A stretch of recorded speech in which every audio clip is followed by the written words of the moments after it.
fucking awesome. Come on, it's gonna be fucking awesome. You know the words. It's gonna be fucking awesome.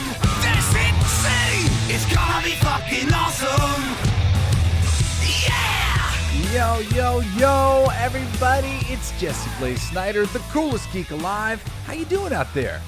I am not awesome. I've been better. I've been sick. And my daughter was sick last week, and she got me sick. And, being sick sucks. So I haven't been sleeping very good. And, but the show must go on. So here I am today. And, oh my God. Is everybody following this, any of the story here with, Disney stock at an all-time low and, Bob Iger? Let me frame a couple of these things for you in case you don't know anything about this Bob Iger and Chapek situation. Bob Iger came into the company. He did what a good CEO is supposed to do. He bought a lot of stuff.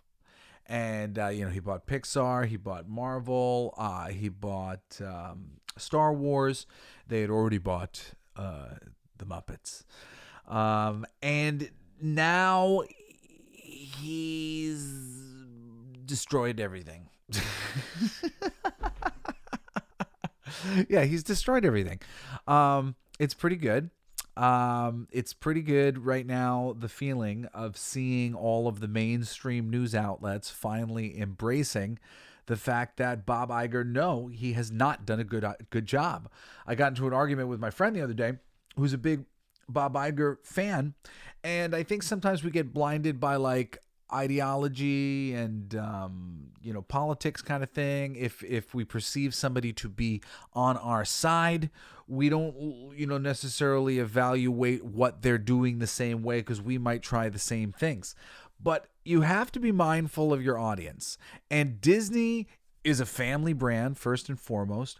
It is not an unreasonable thing for families to ask not to talk about sex on any level, any way, shape, or form.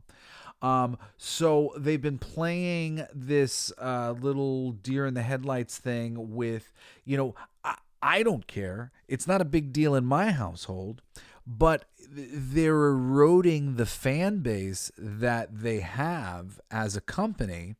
And they're basically introducing a one step towards discussing sex with young children that parents don't want to have.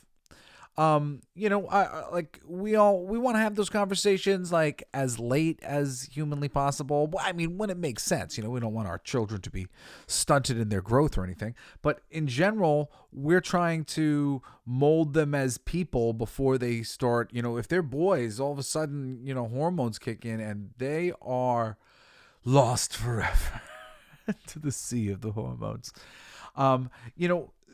Really, as parents, you don't want to encourage any real discussion of that at that age. So it's just sort of inappropriate.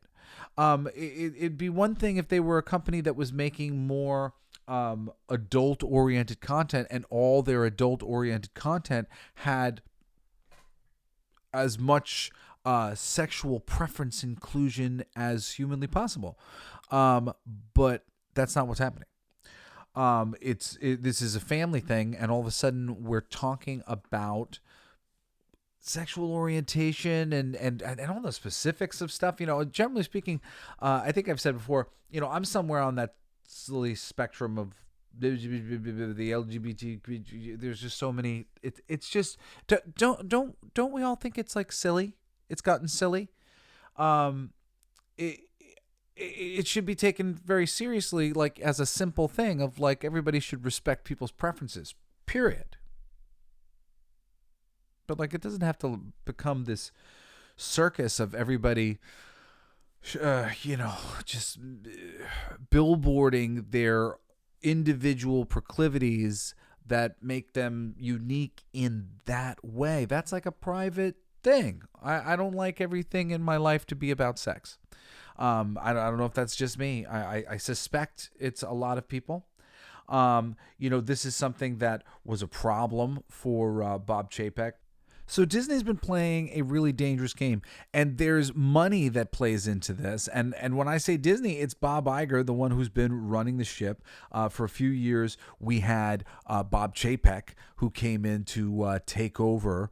And if you've been paying attention to the behind the scenes chatter about what was really going on there, it seemed that Iger thought that he had brought up a patsy to do what he wanted him to do, and he started trying to run the company, Chapek, the way that he saw fit, and he started trying to do away with some of the, I guess, quote unquote, wokeness, which has been really damaging to the brand long term, across the board. We've seen a repudiation of what you call wokeness, with Budweiser boycott and all these other things. This stuff has been happening in the success of these films and the toys and the merchandise that they don't sell because of all these games that they're playing with all of the ideology. And recently Bob Iger came out and he said, we got to dial down the volume of the culture war. He said something similar not long ago. He's said this multiple times. He has no interest in that. When you do interviews with him about some of this stuff, he talks about how there are some things that are just too important not to do, and I don't consider them political issues and whatever. Unfortunately, there is a very strong debate about these things, and it's a very political thing. And Bob Iger, you are destroying Disney by being partisan as a company. Your company shouldn't have any partisanship. It should just be a company for everybody, and should be looking out for everybody's best interests and not making sweet deals with there was an article that was out recently about how a certain deal that got made was all about Bob Iger getting access to the Obamas or something like that because he has political aspirations. Political aspirations and entertainment do not go hand in hand. He's demonstrated that he is not a good creative person. Look at this situation with PIXAR. The answer to the PIXAR question is that they're going to make more sequels. Do you hear this? That's what they're doing with PIXAR. To save we're going to focus on sequels to existing PIXAR intellectual property. So you destroyed PIXAR, and now you're just going to make sequels from the corpse of PIXAR. It's really just like a good CEO, spin off another animation firm that's like adjacent to Pixar that's focused on making really good sequels to these things. And then let Pixar continue to do what it does, innovate with animation. I mean, it's so clear over time. We were talking about, and me and my kids are watching Elementals a lot. We like Elementals. It's not Inside Out. It's not a lot of these great Pixar films, but it's good.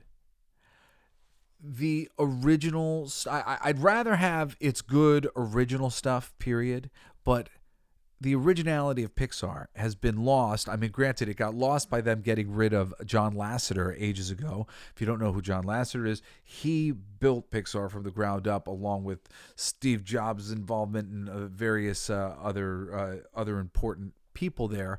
But Lasseter was clearly a brilliant mastermind, and he did great work with Pixar. I think he's moved over to another company now. I don't remember which. And I'm sure he's going to do great work for them, because there are some people who are really brilliant and you could see it in their work, and he is one of them. Losing him completely, John Lasseter. And this was like at the height of the Me Too movement, and he kind of got Me Too'd. When you look at a lot of the allegations around surrounding him, they really, some pretty light, some light stuff. He is a brilliant dude.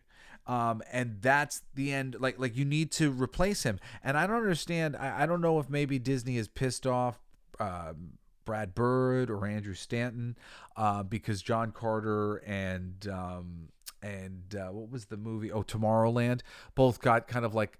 Tomorrowland got a good promotion and whatnot, but it was a bomb for Disney, and John Carter got like tanked by Disney. But like Peter Docter, Andrew Stanton, Brad Bird, any of these guys, I think could probably step into Lasseter's shoes to some degree. But it really does seem that the reason why the quality was so good was because of him. So here we are years later, and we've got movies like Luca and Turning Red, but I don't think Luca or Turning Red is anybody's all-time favorite Pixar movie. Maybe it is. Maybe it is, and I don't know. And not Elemental either, even though Elemental was really good. Now, meanwhile, we've got Marvel. And the Marvel films, going into Infinity War, even though we had the beginning of this changing into this woke kind of, premise where you clearly see that there's influence. They change Carol Danvers' mentor from being Captain Marvel, male, blonde, from the Kree planet, and they make him a girl. They make him Annette Bening, an old lady in the simulation of her thing. And they don't honor the fact that she's not the first Captain Marvel. The first Captain Marvel was Captain Marvel. They could have adapted the death of Captain Marvel, and that would have been amazing. At the death of Captain Marvel, you get introduced to a Captain Marvel. You like him. He dies. Captain Marvel, Karen Danvers, comes up from it. Would have been a way to introduce that character to the audience that would have made the most sense and made the audience the happiest. But that didn't happen. And after Infinity War, when things went over to the television, we definitely got a lot of this weirdness going on. I mean, they destroyed She-Hulk for like the stupidest freaking, like they clearly did not read any of the source material or gather that She-Hulk was a well-defined character in the comics that deserved to be brought to life the way that she has been depicted. She's a great character. She's optimistic and cool and grateful.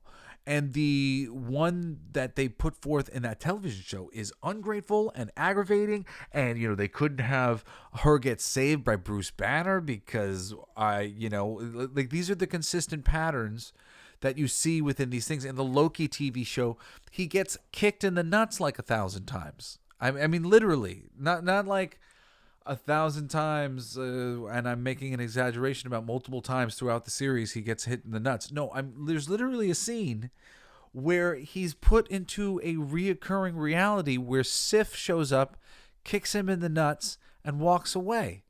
And like no matter what he does, she kicks him in the nuts every time. And like, are you trying to tell me something? like what's the deal with that? It's really like it's just funny how often it's happening, the patterns from all these things. And I mean, and this is the thing that your audience has noticed, and like maybe your audience doesn't notice exactly or notices later or less or whatever else. Like, I find it generally doesn't bother me too much. I'm not like triggered by any of it, but it's definitely noticeable over time. All of the choices that are being made rather consistently, and the ways in which it's watering down the sauce. Like, Emily Blunt says when she sees strong female at the top of her script, she's just like, all right, I'm done. I don't want to deal with this strong female stuff. And I mean, really, like that, they ruined the Echo character by making her this super butch character.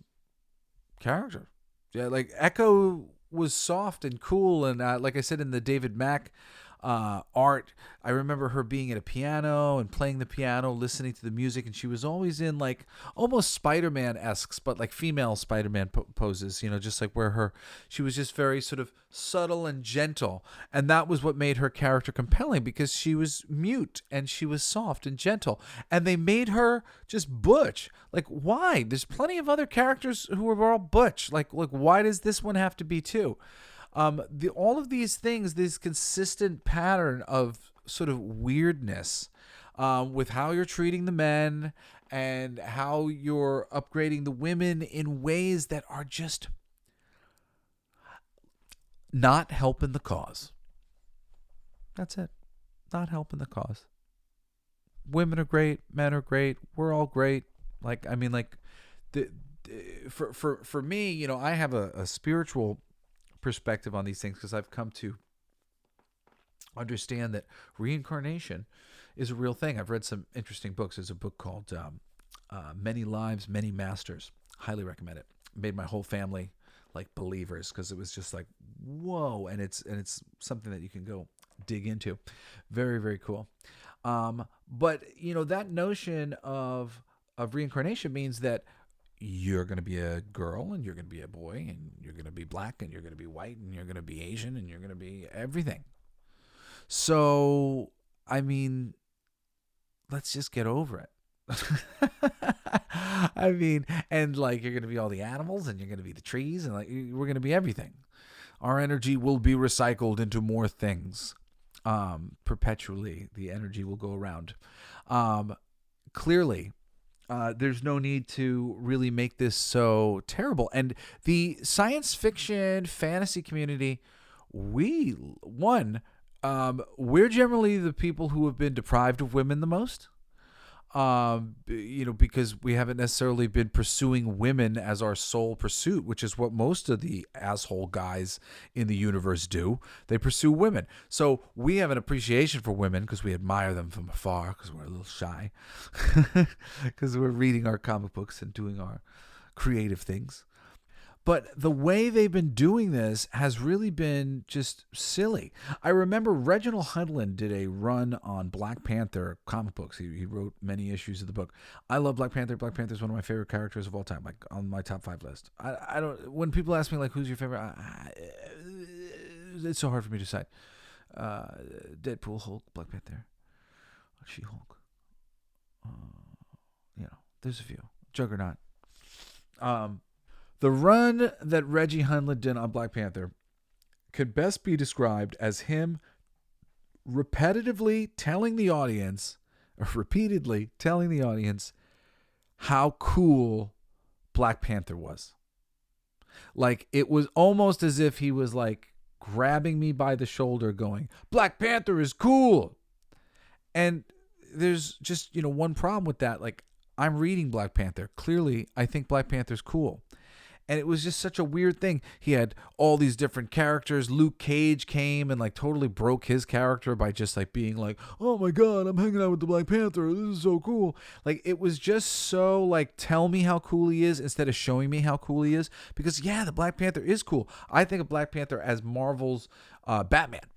And, not getting Black Panther done like Batman, where he's like just, he's cool and he's showing up and he's mysterious and all those cool things. Like, I love Black Panther for all those reasons. Well, actually, I really love Black Panther because he's a king and he has to, hold himself to like a moral responsibility, but also he has to hold himself responsible to his constituents.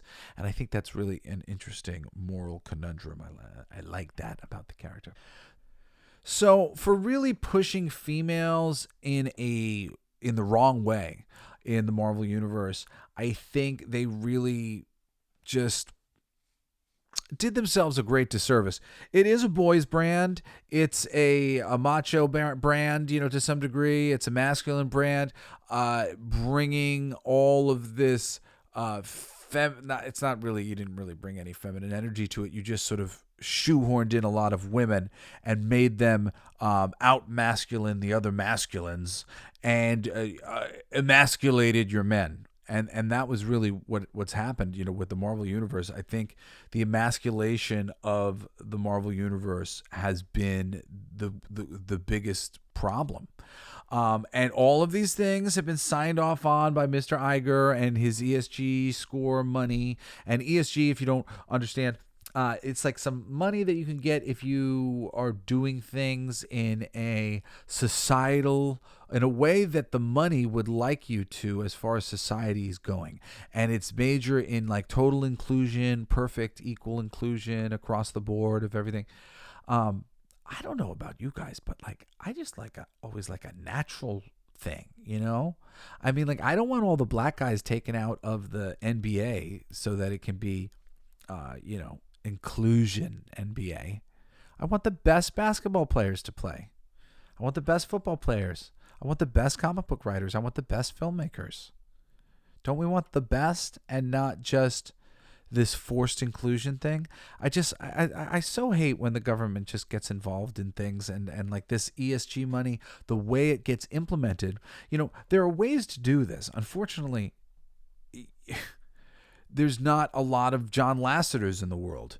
I could guide you through how you do more inclusion and you do more of these things, and you don't necessarily piss off the conservatives, and you don't necessarily aggravate anybody, and you make everybody happy. There are ways to figure it out, but oftentimes it doesn't get done elegantly. It just kind of gets like really overdone and force-fed, and lots of press releases about all the ists and phobes out there. And I mean, like they told the actress, the black actress who played Reva, that she should expect racist backlash. And I mean, the racist backlash, I mean, it's like just because there's a few people online who are jerks, like one, that doesn't mean that they are representative of the fandom in any way, shape, or form. That doesn't mean that they like who's to say they're random people on Twitter. I mean, it's just so crazy that they empower these voices. But that's really what I wanted to talk about here today, of like, it's like this stupid PR game that they've played, because with Reva, sorry, I don't remember the actress's name. But like, with that character, they were basically set up to take any negative press that they had for the series they were making and spin it into a public relations story of, there's these racist people on the internet, and they're trying to bomb our movie, and they're going to criticize us or whatever, but it's not true.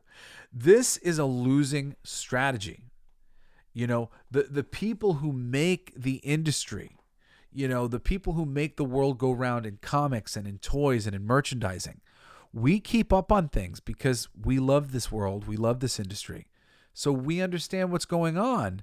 And when you're like telling this PR game and like, you basically like, you're peeing on me and telling me it's raining, no, that's definitely urine.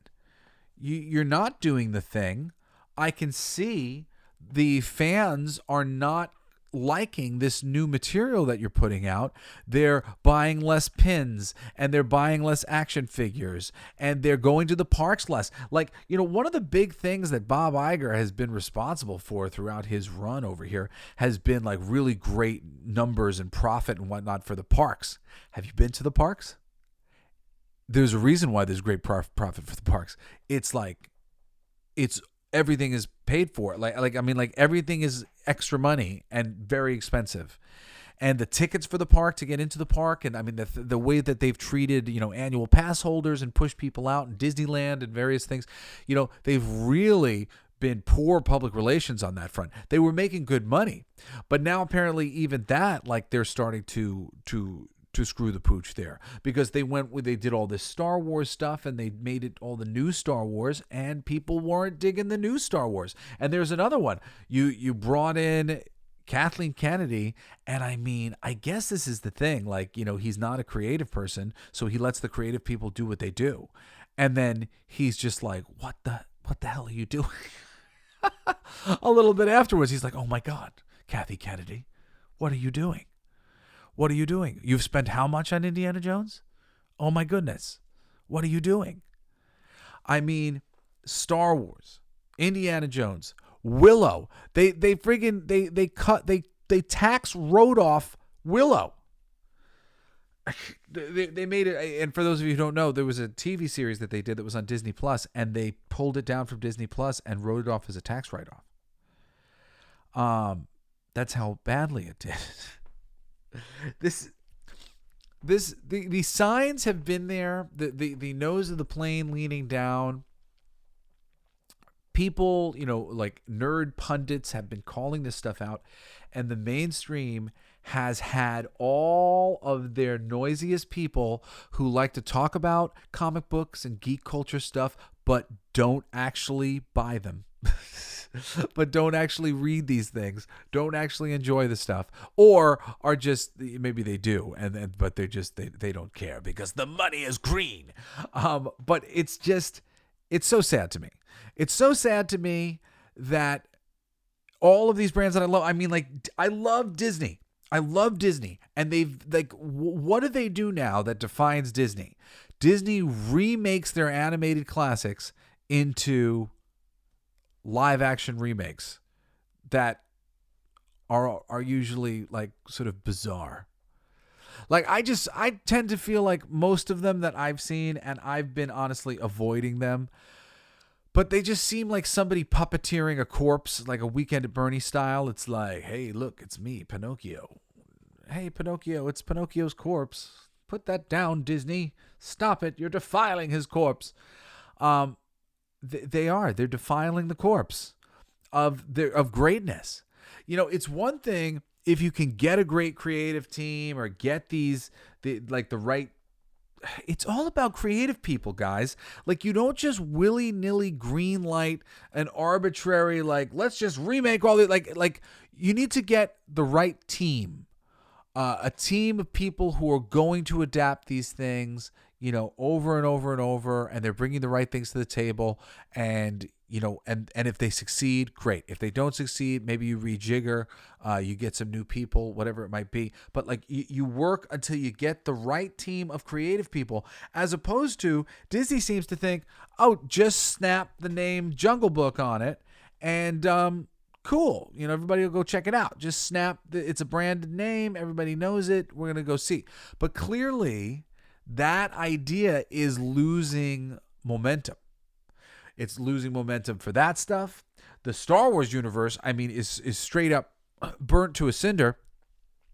There are so many people. One of my best friends, Aaron Sparrow, I talk about him all the time. He's huge Star Wars fan. He's done. And he's not the only one. There's so many people out there who were big Star Wars fans, and they just can't even do it anymore. When they think about Star Wars, it makes them sad. Like, that's really the sad thing. When they think about Star Wars, it makes them sad. They're not even angry about it. They're just sort of like, man, there was such promise here. And, for people who stuck with the novels and the comic books, there was so many great stories to adapt. And, like, they're kind of loosely adapting Thrawn right now, but there was really great stories to adapt from the Heir to the Empire thing. And I haven't read these things myself. I've just been told about them by some of my friends who are big fans. And they, when I heard about them, I was just like, that sounds pretty dope. I'd like to hear that story told.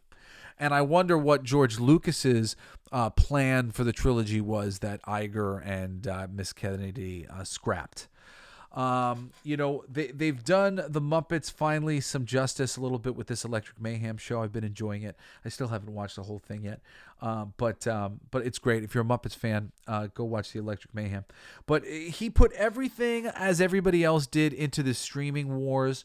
Bob Iger did. He put his name on the Disney Plus bit of, like, here's me, and this is going to be my definitive thing. But all these years later, after the streaming wars have come and gone, like, and we're just getting back into a new situation, it's so clear that this person has let his politics get in the way of profitability for the company, and all the people in the business should be very aggravated with him. Me personally, I don't like divisive politics. I'm not a Republican. I'm not a Democrat. I'm in the middle somewhere. I have individual thoughts on all things. I have friends who are Republicans. I have friends who are Democrats. Many friends who are none of the above or whatever. It doesn't matter to me. But divisive politics, politics that separate the audience into groups, and destroy the shared experience that was there yesterday when there was no partisan message going through all of this geek culture loveliness. And I include, Disney animation and all these things that's a fandom. I am a Disney fan. It's an absolute fandom.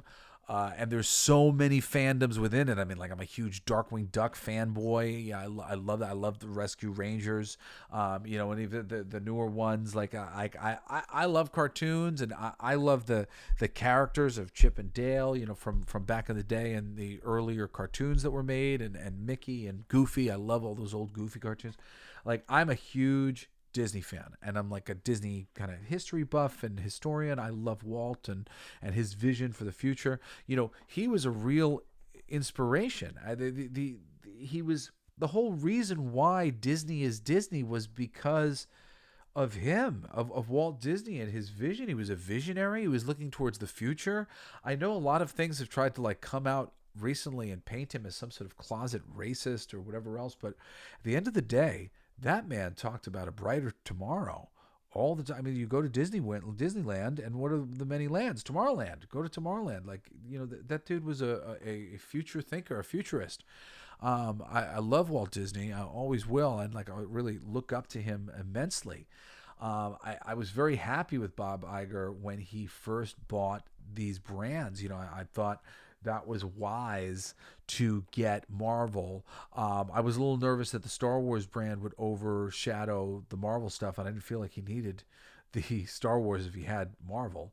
But it clearly, the whole thing has just been diminishing returns. I mean, what do we have to show for it in the Star Wars universe?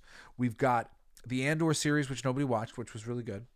We got that Rogue One movie, which is awesome. And then we've got their trilogy, which stinks on ice as a trilogy. Seriously, watch all three of those movies back to back and tell me how great it is. Tell me that you weren't ripping your skin off to get out of the room because there's no cohesive anything to any of it. It's just three little installments of stupidity. I'm sure George Lucas was not happy. And the Solo movie, which was okay, I think when you bring in good creative people to do something and then you fire them midway through and bring in some other good creative people to try to right the ship, it's just never a good recipe. Joss Whedon coming in for Justice League clearly wasn't a good recipe. There's times to stick with the horse you're riding, and there's times to change horse, and it's called way earlier in the process. So I don't know what happened behind the scenes there, but I mean, this is the thing. And then we switch over to our TV shows. We get 2 great seasons of Mandalorian, and then we get Boba Fett disaster. Obi-Wan, which I just thought was so stupid for the most part. I'm sorry. I know some people liked Obi-Wan a little bit, and I know some are enjoying Ahsoka. I always want to say Osaka, Japan. Ahsoka. I have to say it now to make sure I say it right. Ahsoka. But I skipped Ahsoka because I hated Obi-Wan, and I just feel like it was very infantile and stupid. And I expect more from these things. I want really great stories to be told in these universes. There are situations, premises, whatever you want to call it, that exist in those universes that are really interesting and deserve to be explored. They're not scratching that itch, though, for me. And I tend to feel like a lot of the people who they're scratching that itch for, you guys just have a little bit of a low standard for how great these things can be. And I'm not like trying to diss you. I just mean I have such a high standard for how great these things could be. It's very hard for me to look at, a 6 and be like, oh yeah, it's a 9. Like, no, I know what a 9 looks like. I know what a 10 looks like. I got to blow my nose. Okay, let me look at my notes here. Bob Iger and Disney, a masterclass in losing the PR game by playing it too hard. How to lose the PR game. Quiet the noise. He already said that. It doesn't mean it. Yeah, no, he doesn't mean it. Taika Waititi. Oh, yeah. So we got the latest comment from Taika Waititi. And I love Taika as a creative person. He's amazing. But he needs to shut the fuck up when it comes to Thor and his disrespect to the mythology here. You got to be a reader. You can bring in Taika to do the thing, but you got to give him the issues that you want to adapt. You got to go, hey, we want to adapt a version of this story, something in this vein. You got to give some guideposts to these people. He said, and it was something to the effect of, I'm sorry that I didn't make it exactly like the comic book. How about you just read the comic book? And you're mishearing us, Taika. What we said was, what you did was shit. What you did was shit. What you did was not only shit, it was a mockery of the thing that we love. So you did a bad job. And, and Ragnarok is great, but you really screwed the pooch with Love and Thunder. And we wanted to see something that was more commensurate with the comic book depiction of the character. There's a reason why these stories are told for so long featuring this character and told a certain way, because we like it. People like it, so we keep showing up to see it. And the Thor in your movie was not Thor. So, I mean, it's really just it's such a silly thing of oh, well, go read the comic. No, I want the people that have not read the comics to be able to get that great experience that we get from the comics. Why can't you educate yourself enough with what you're fucking doing to give people the experience that they're getting from the comics? Because people, the audience, are getting cheated. Everybody's getting cheated. And I mean, really, that's the thing for me. Mia DaCosta, she had a whole bunch of quotes. She's the director of the, not the Elementals, the Marvels movie, which, oh my goodness, that movie is set up for disaster. I mean, Disney just they've just got more and more disasters on the way. Like the Echoes television series and the Agatha Christie, or what is it? What is her name? The Witch? I don't even know. The Catherine Kahn character, Agatha Harkness. Ugh.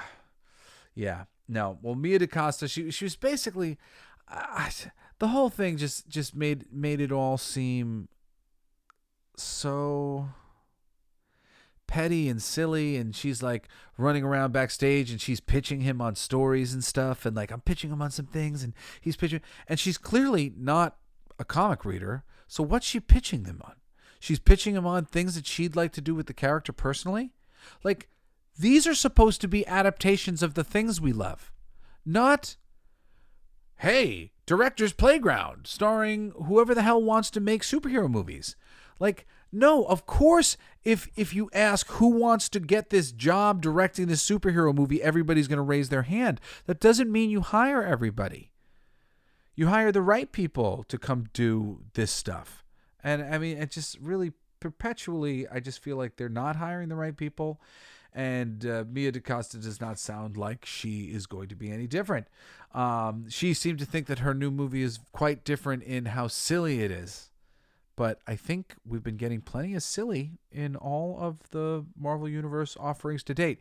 I mean, for me, America Chavez's inclusion in Doctor Strange in the Multiverse of Madness is oh my God, she is such an eyesore. I can't stand her freaking costume in that movie. It's such a cool, it would be such a beautiful looking movie if she wasn't standing in every freaking panel of that film. It's just like, ugh. And like at the end of the movie when Charlize Theron shows up in the Great Clea costume, oh man, and you're like, oh cool. Imagine somebody who looked like this was next to Doctor Strange for the whole movie. Why did we have America Chavez introduced into the freaking Marvel Universe this early? I have no idea other than the inclusion and all the other stuff that I was talking about. Like, these are so many mistakes. It's just like so much stuff that they could, like, I mean, seriously, it's just like they could have been laughing all the way to the bank. It's just ridiculous. The failure to capitalize on Han, Luke, and Leia in a scene together before they started dying. You know, like, I mean, just like, it kills me. It kills me, all the lost potential in the things that I love, starting with the Muppets. So I said, lying about profits. Oh, yeah. I mean, they're constantly playing this numbers game with all these streaming services. You know, Netflix doesn't exactly tell you its number. Nobody tells you their numbers. And I mean, this is the whole thing of why this strike has been going on and them, like, you know, them being a little sketchy about the numbers. I mean, I would love to see see a world where the numbers were transparent, because they would just prove me and my friends right all the time. Because we are your consumer. I am your consumer. You guys are their consumer. You know a little something. And like, don't for a minute make you think that you don't. You know, like, just as somebody who goes to the store, you have an idea about what is hot at any given moment. You know when Pogs are a thing, or Beanie Babies are a thing, or, you know, whatever the craze of the moment might be. As you get into, you know, more modern things like Poppets and stuff, like you're aware of what's a big game if you're a gamer. You're aware of what's big toys if you're a toy guy. There's a lot of ways to be a little bit of an expert on something simply by being a consumer.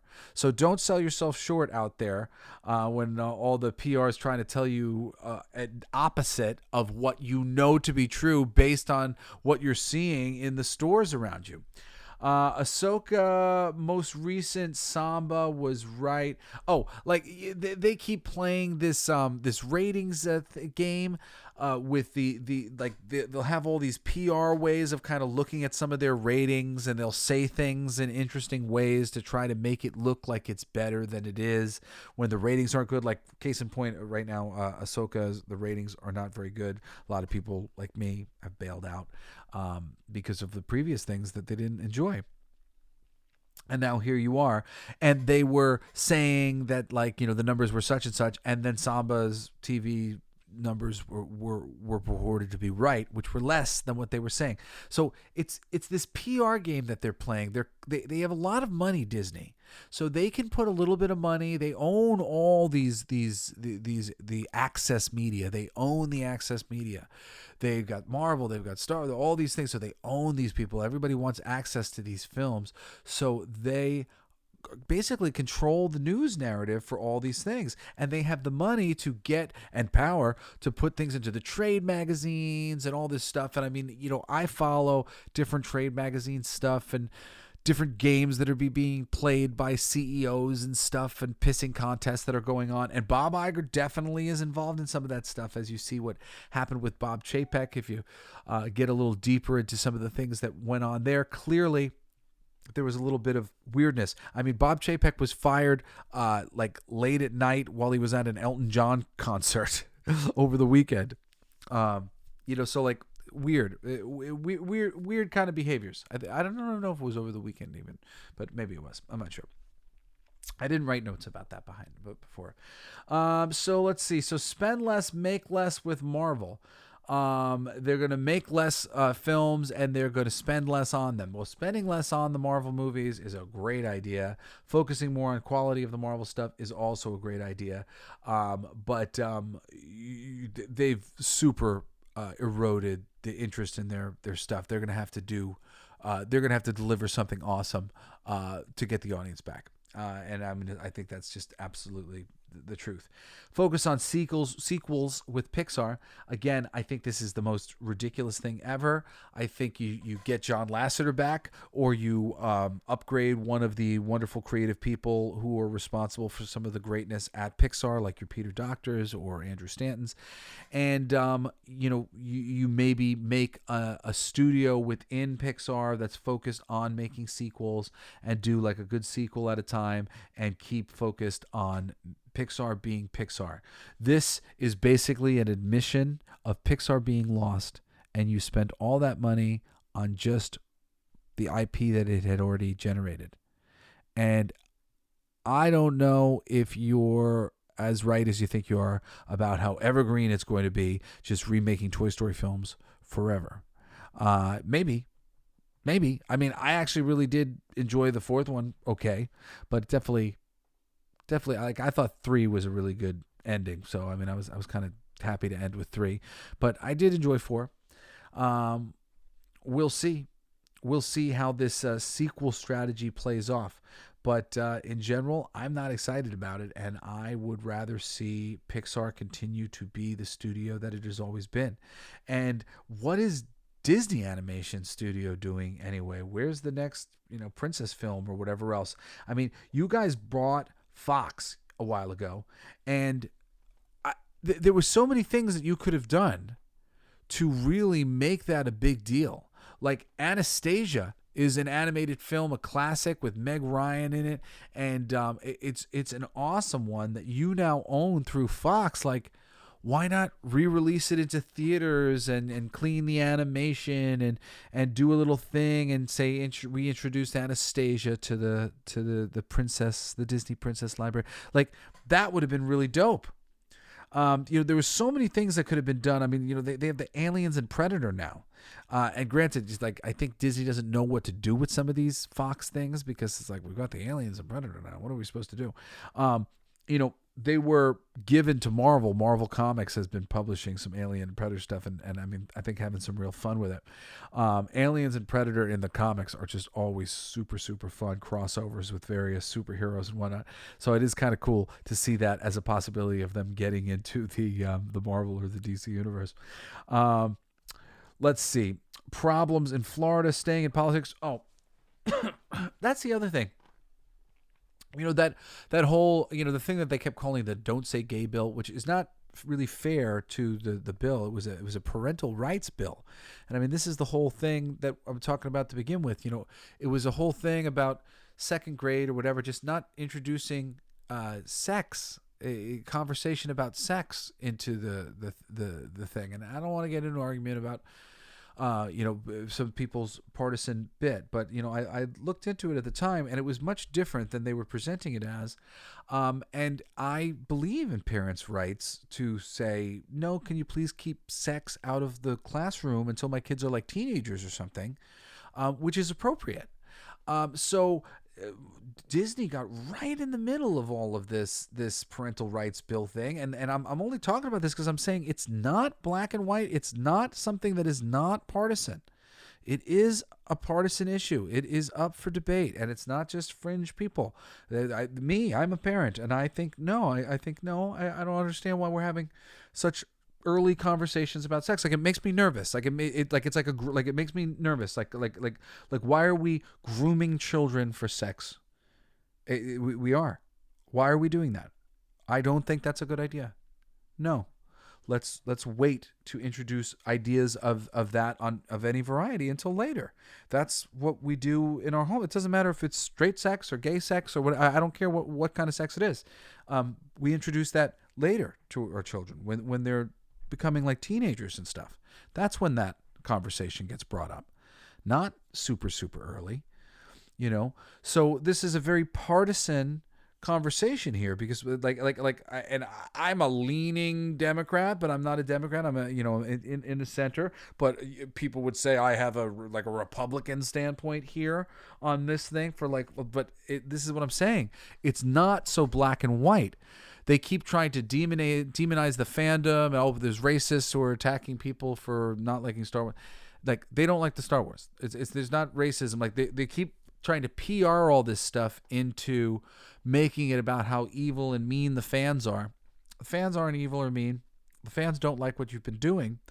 And if you would have just listened and course corrected sooner, you wouldn't be dealing with the Armageddon that you're dealing with right now. I mean, Disney's stock is, I think, like half of what it was just, like in its prime just a bit ago.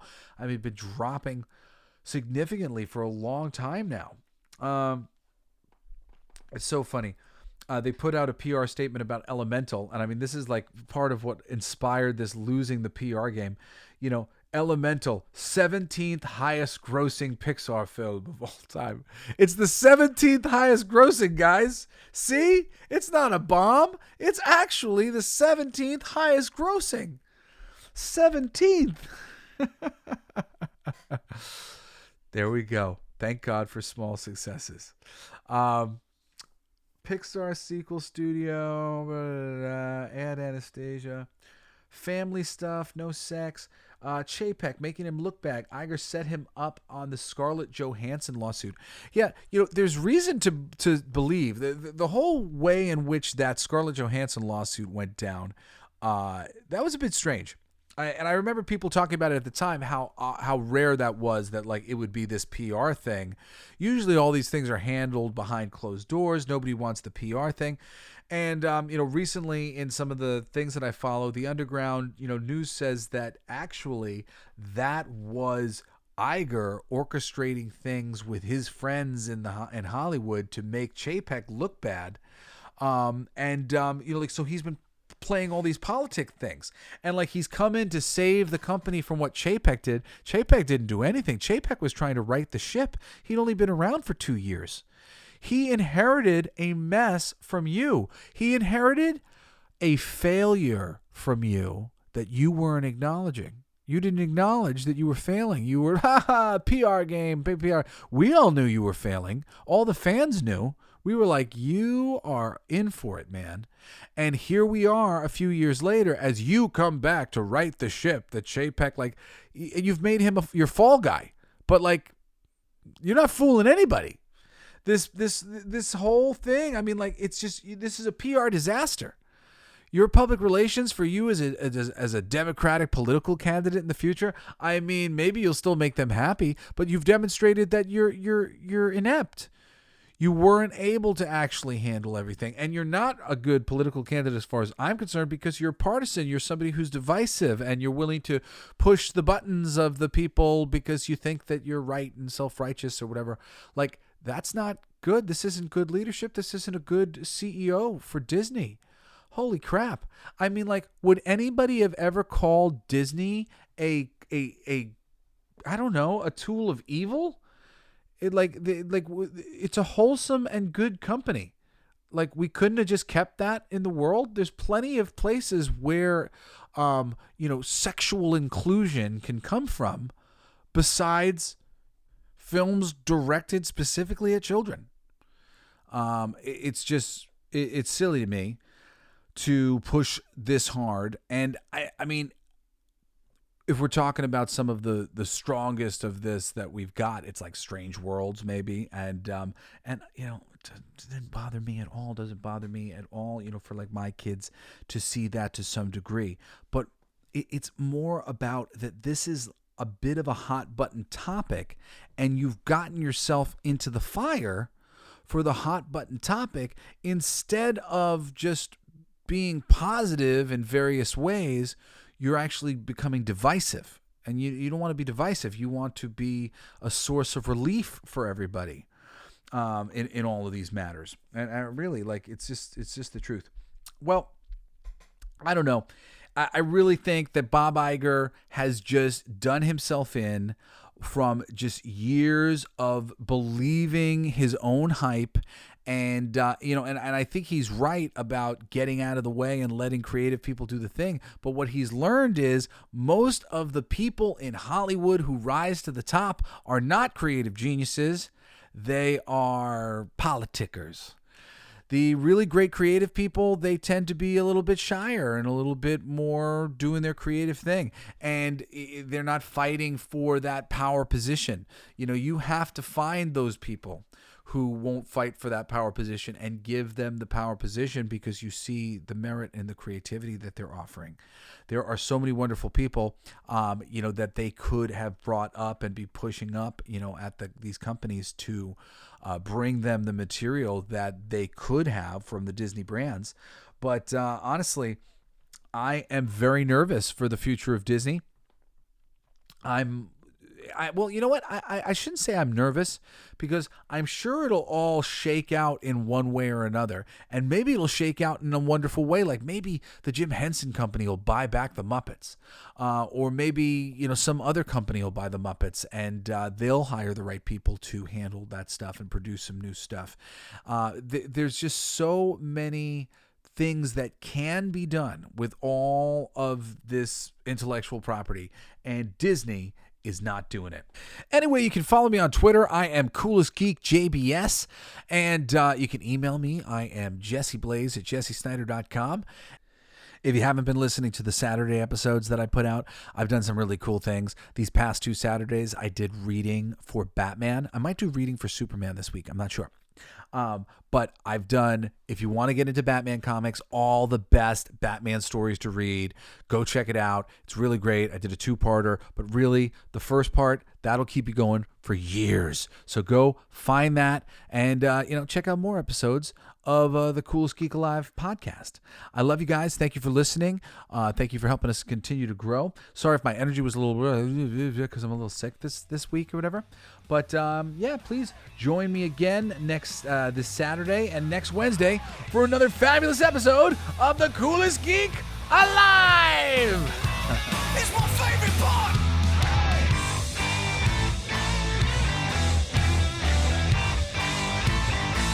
Isn't that heavy?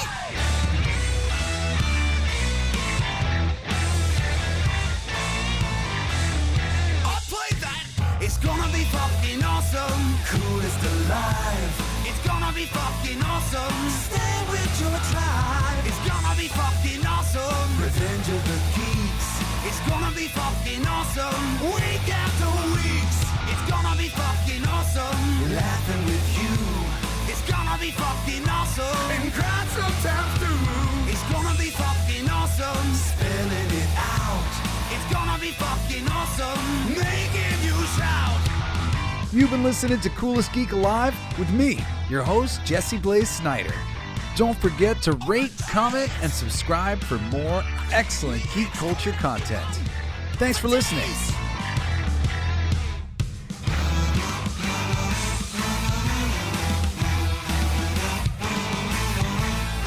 You like that? It's a kazoo solo.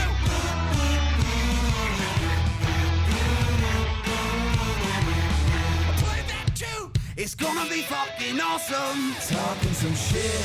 It's gonna be fucking awesome. Living the shit. My voice is fucking awesome. Food in our mouth.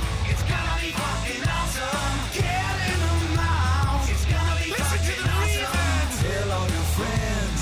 It's gonna be fucking awesome. Call right on text. It's gonna be fucking awesome. Raising the bar.